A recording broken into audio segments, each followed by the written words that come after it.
Xo'p, aka qarzdorligingiz ham 3 million oshib ketibdi. Buni to'lab qo'ymasangiz bo'lmaydi.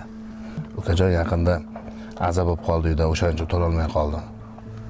Mayli aka, 3 kun vaqt beraman. 3 kunda to'la olmasangiz, MEPga chiqazib olamiz aka buni. Sog' bo'ling. Xo'p. Rahmat. Ukamni oldiga borib ko'ray. Ukam jigarim-ku, yordam berib qolar. Aka, nima xizmat bilan keldingiz? Aza bilan bo'lib, ko'rding o'zing, 3 million gazdan qarz bo'lib qolibman. To'lab qo'ymasangiz o'chirib ketamiz deyishyapti. 3 million kerak bo'lib qoldi. Oldinga qarzga pul so'rab kelgandim. Qarzga deng.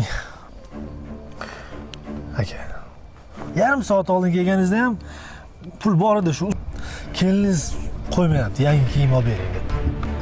O'zi tezroq uni kiyintirib, quloqimni tinchitmasam bo'lmaydi aka. Yangi kiyim olib berib, sal quloqimni tinchiting. Uyga kiramiz aka? Yo'q, rahmat ukajon. Mayli aka. Xo'p ukajon, rahmat. Kirmadingiz-da? Rahmat. Xo'p.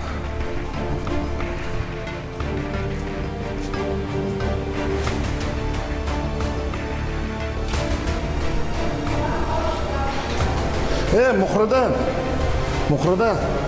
Ye. Dilmurod aka, assalomu alaykum. Va alaykum assalom. Yaxshimisiz ukajon? Qara ichkariga kirib o'z kassadan so'rasam, qarzingiz yo'q deyishyapti-ku. Aka, o'tgan yilgi bilan adashib ketibmiz. Qarzdorligingiz yo'q aka. Mayli aka, shoshib turuvdim. Sog' bo'lasiz. Katta rahmat.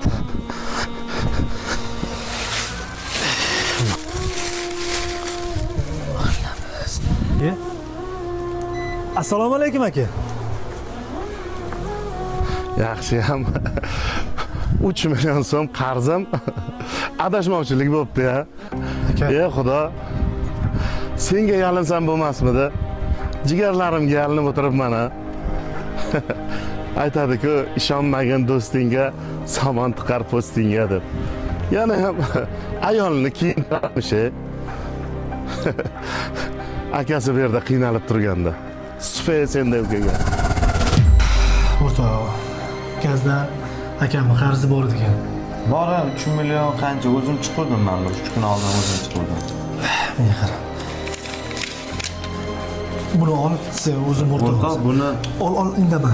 Buni so'm qilgin-da o'zing. Kassaga to'lab qo'yarsan. Menga qara. Akam mabodo so'rab qolsa, anglashilmovchilik bo'pti ekan desin. Sizni yaxshi ko'raman aka.